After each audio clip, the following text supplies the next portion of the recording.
What's going on, everyone? Hot Mike Chance here, and today I'm going to be doing something a little bit different. I'm going to be reacting to a clip from Kevin Nash's Kliq This podcast.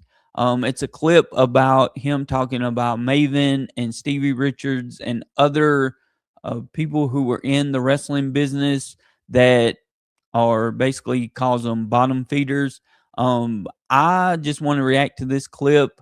I watched it, a little bit of it earlier today, and just thought that I should come on here and do a reaction because I don't really agree with his take on this. I think that it's not a very good take, and I also think that he sounds a little bitter. So let's just check the clip out. Like I said, it's posted down below if you want to see the whole thing. I don't know if I'll play the whole thing or not because they get into some other stuff as well. But I definitely want to react to the part where he's talking about Maven and Stevie Richards. I wouldn't want to. There's no reason for me to blast them here. Then I become Stevie and Maven. Can you believe that fucking Stevie Richards? Have you seen his fucking tape that he said about Stephanie's Hall of Fame speech? I saw that. I think that Kevin still has a lot of heat with Stevie Richards over the Big Stevie Cool gimmick that Stevie Richards did.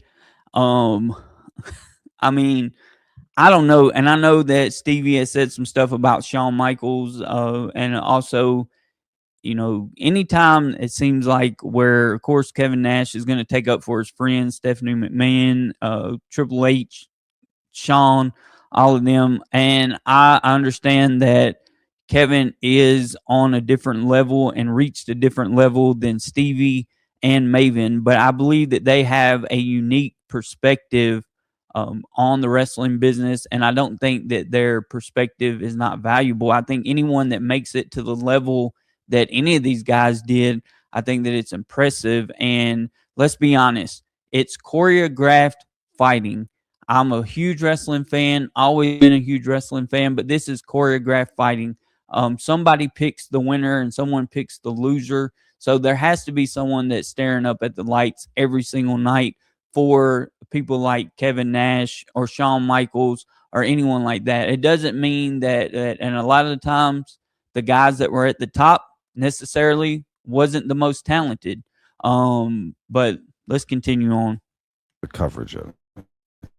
What the fuck, man? But does something happen, Kevin? Like the quest for hits, very competitive right now. Yeah, but to man, cut through the noise, I think guys take some. Do you really want to be the fucking? Do you want to be the shit stain on the bottom of the toilet bowl? Like you're nobody.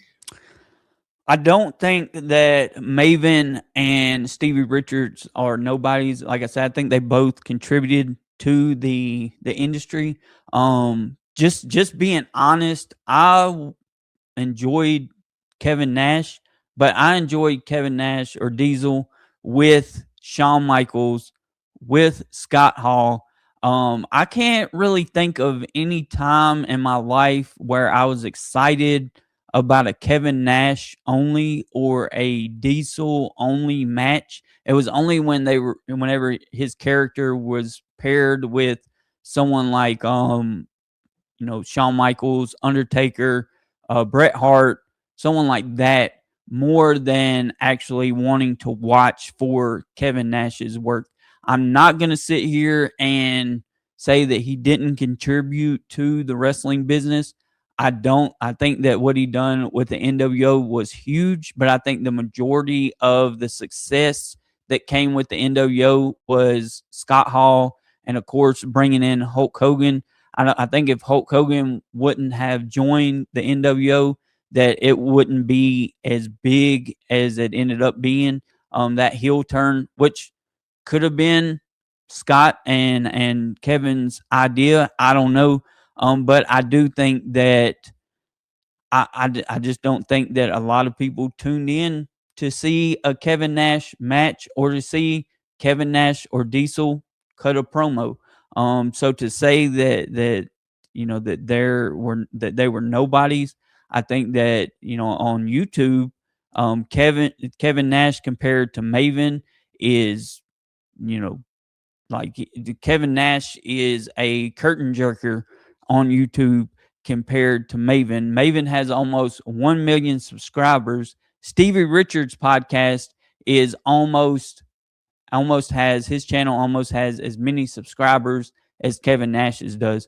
So to me, that just proves the point that maybe people wasn't tuning in to see Kevin Nash. Maybe they were tuning in to see all the other guys that he was surrounding himself with. You weren't ever anybody. And then now it's like you don't have, there's no fucking validity to anything you say. You just come across as some fucking hack that fucking that's trying. I mean, it's like prostitution. Like a fucking. Let me tell you how Kevin Nash is coming across on this clip. He's coming across as someone who's bitter, someone who I don't know what it is about Maven on YouTube, but it seems like a lot of guys are jealous. And if you look at the history of podcasting with wrestlers, obviously Colt Cabana was like one of the first podcasters that I ever listened to that was in the wrestling business. And then you had Jericho, and then you had Stone Cold Steve Austin's podcast. All of those great podcasts, very entertaining. And then you had Conrad Thompson, a fan, someone who wasn't even in the wrestling business, but is a great marketer. He come into the world of podcasting, brought guys like Bruce Pritchard, Tony Schiavone, Eric Bischoff, and just really got all these wrestling YouTube channels started. Arn Anderson.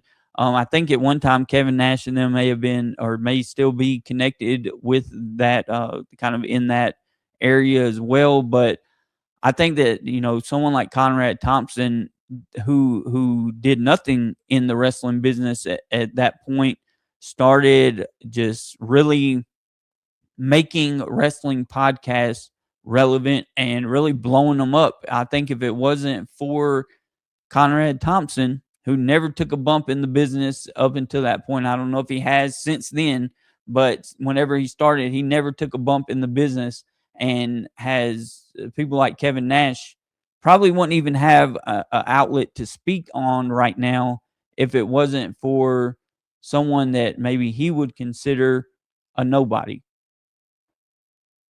You're like a fucking Kliq prostitute. But do you think some of the things that people like, I don't want to limit it to Maven and Stevie. I see other shows where. Those two come to mind because it's just there. It's always like. There's salacious clips. Yeah, I thought fucking. Set up to titillate. Yeah, like.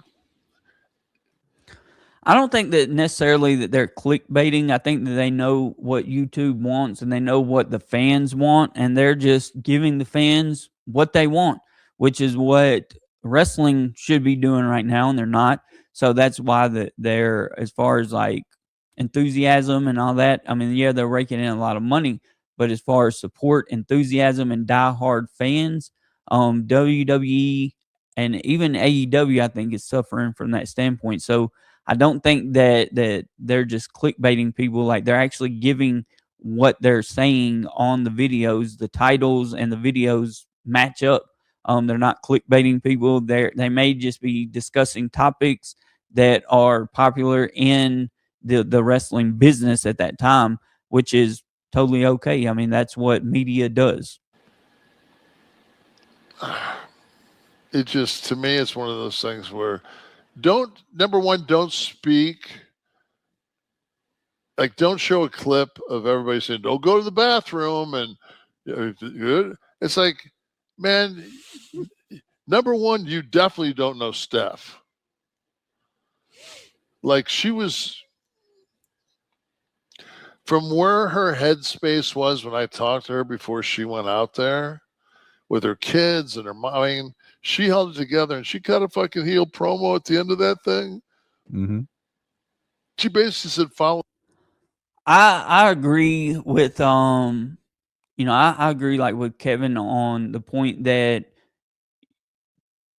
it's Stephanie McMahon. I mean, Stephanie McMahon, the McMahon family has done a whole lot, has done so much for the industry and so much for the wrestling business and just entertainment in general.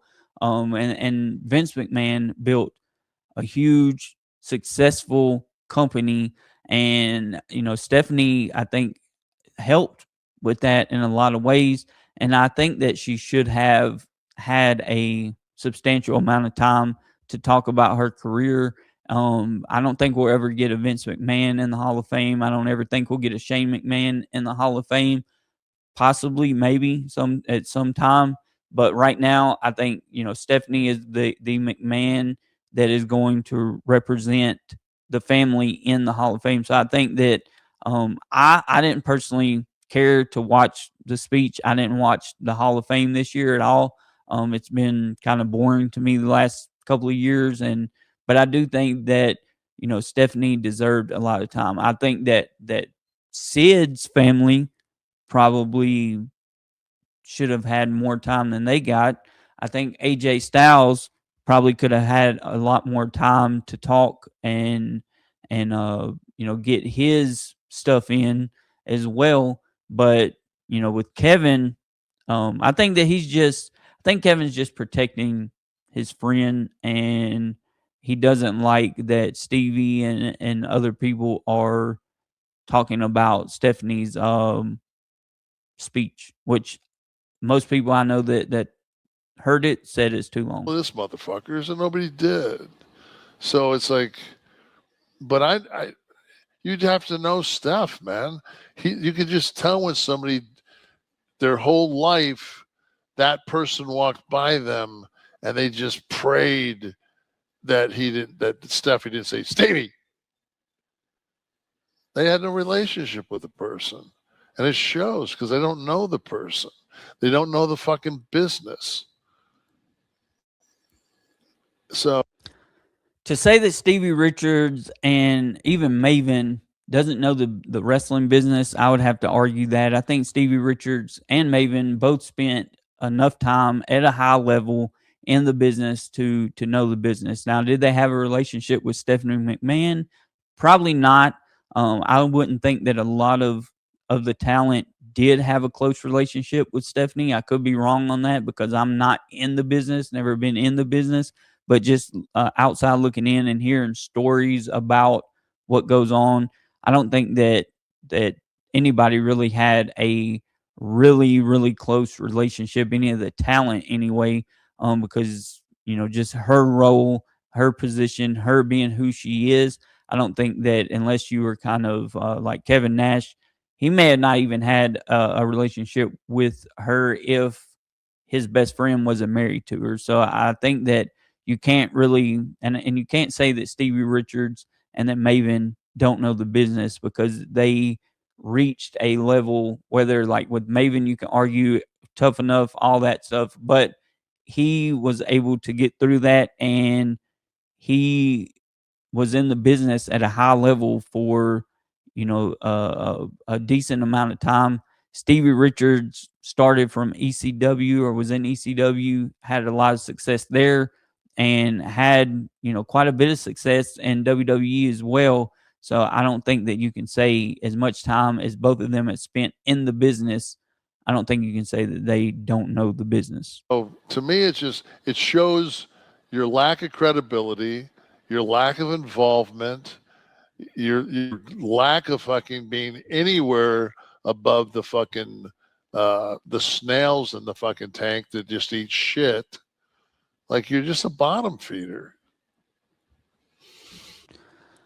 I don't agree on that either. I don't think that Maven and Stevie are bottom feeders. I think that they on YouTube, especially, and in the videos, and even in the wrestling business, I think that they played their parts and they played their parts well. Did they have as a successful career as Kevin Nash or some of the other people? No, but a lot of that is who you know. It's not based on your work rate. It's not based on how good of a wrestler you are, because if that was true, people like Dolph Ziggler would have been the heavyweight champion for years. And it's not based on work rate. It's based on whoever has the pencil, what they think about you, whoever's doing the booking, what they think about you. And unfortunately, Kevin, everybody can't book themselves into a championship. So there's that. How I made a blade. How to cut yourself. The thing with some of these shows, though, is that impression was pretty good. I got to give it to him. As someone who talks like Maven, that impression was really good. The promise of the clip. I'm going to leave the Steph thing out because it's not really relevant to this, but the promise of the clip, based on what it says, always seems to underdeliver.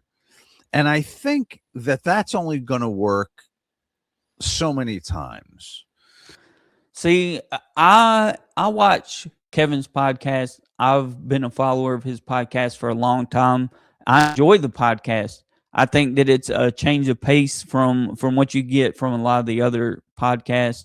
It's kind of it's a little bit of, there's a lot of wrestling in it. There's politics. There's just general just life stuff in there. So I enjoy the stories. I'm a huge fan of their podcast, but I feel like that Maven is bar none the best wrestling YouTuber out there right now. Like every Friday he drops a video. He's consistent. It's always entertaining. I feel like he delivers. And same for Stevie and James. I think that they deliver on their podcast. I don't usually sit down and watch the full Stevie Richards podcast, but I enjoy their clips and I enjoy Stevie breaking down injuries that happen, things that go wrong. I like to see that type of input, and I like to see him break everything down and kind of show and get a different perspective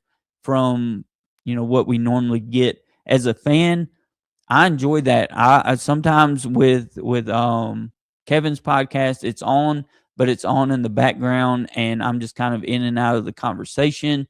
But I enjoy it. I like the podcast. I think that it is a niche that isn't really covered with the other podcasts that you get, and I find it entertaining. But I also find that Stevie and James deliver. I find that Maven delivers.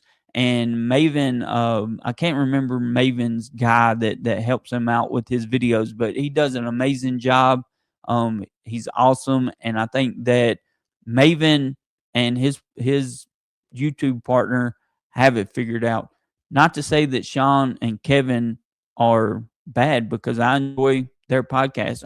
I respect Sean Oliver. I respect what he has done in the media side of the business and the old shoot interviews and all that stuff. I respect both of these guys, but I think that Kevin is just way off and really sounds bitter in this clip.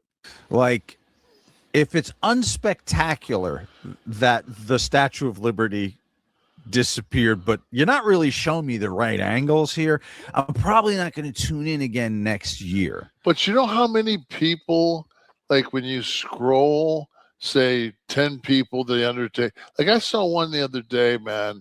It was somebody had footage that somebody had taken from inside Hulk's funeral. And the CGI AI image for the fucking clickbait was Hulk laying in a casket with I think he had a red suit on, and Taker looking down in his casket saying, I'm glad you're dead. And then I don't think that was Stevie or Maven or anyone like that. I think that was probably just someone really using clickbait. Then they showed, and then they showed like they showed it. They had a picture of me inside the funeral, and I'm thinking like, what scumbag fucking filmed this shit. I did see a photo of you at the ceremony. I think hugging, greeting someone. So I thought it was news footage, though.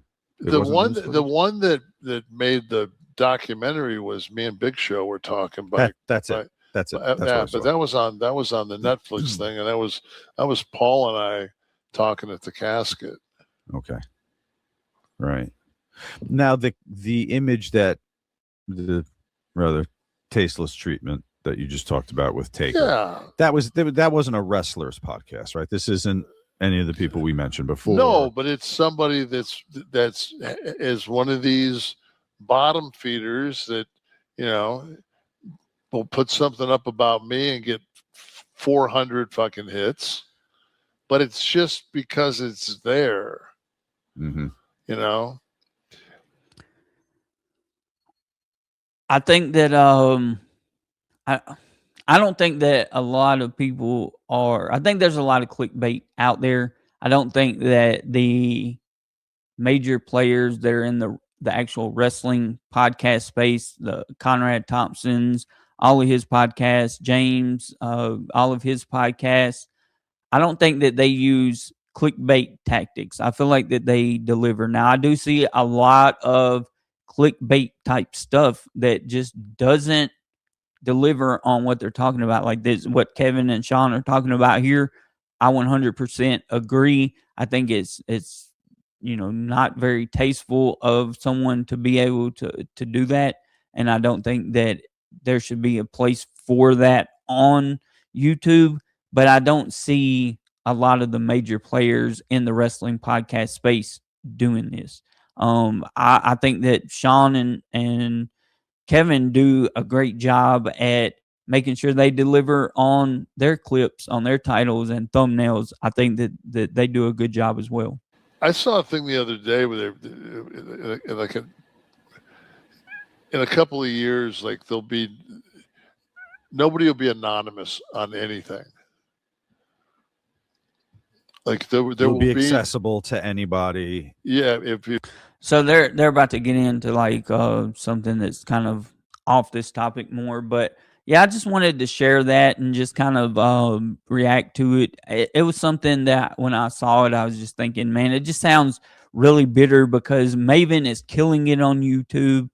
Stevie's doing a great job. He almost has as many subscribers as Kevin Nash does.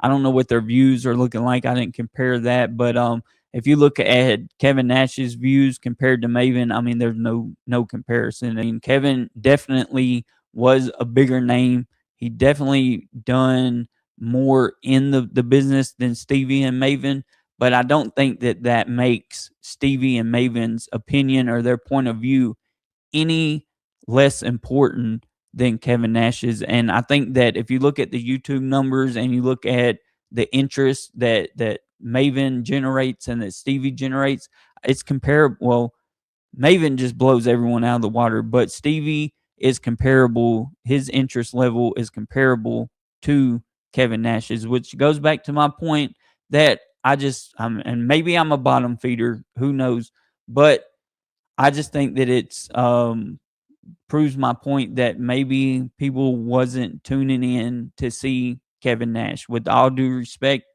I think that he was put in a very good position. He took advantage of that position. He got paid from that position, and he created a good career for himself. I'm not saying that everything was handed to him. I think that the opportunity was given, and he took full advantage of that opportunity. And I can't blame him for that. But as far as people just going back and watching Kevin Nash's great in-ring work, I don't think that that's a thing. Cut a decent promo without guys like Shawn Michaels, without guys like Scott Hall, and without guys like Triple H. I don't know if Kevin and Hulk Hogan as well. I don't think that Kevin would have been as big of a star as he is. But that's just my thoughts. Let me know what you think down in the comments. Like I said, all due respect to Kevin Nash and Sean Oliver and what they do. I think that their podcast is great. I listen every week. I comment. I'm engaged with it, and I just think that this take sounded a little bitter. His take on this just sounded a little off to me, and I think Sean Oliver kind of knew that as well. It seemed like, or maybe he was just playing devil's advocate. I don't know. But subscribe to the channel. Check out Over the Top with Chad and Tony. That'll be linked down in the description as well. I appreciate you guys watching this. Let me know what you think down in the comments below.